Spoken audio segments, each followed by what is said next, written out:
The government shutdown will make it even harder for food banks to feed families. Uncertainty is the biggest factor. The Foodbank of Southeastern Virginia and the Eastern Shore says it needs your help to fill the growing need. All new at 4, Kagan Hughes has the story.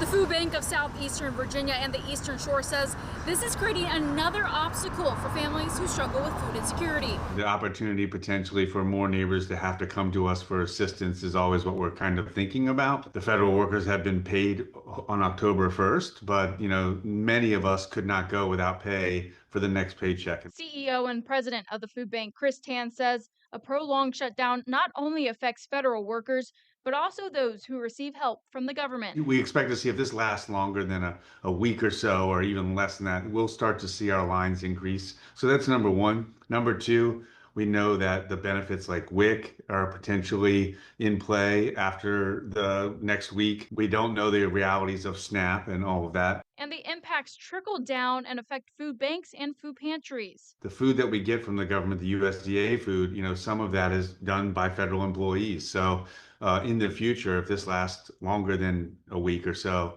that could dramatically impact the amount of food we get for the next 4 months.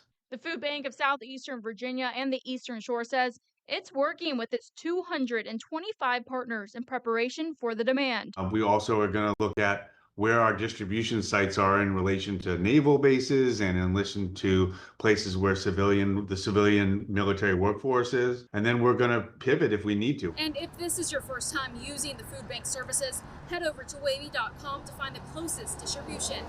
Kagan Hughes, 10 years old.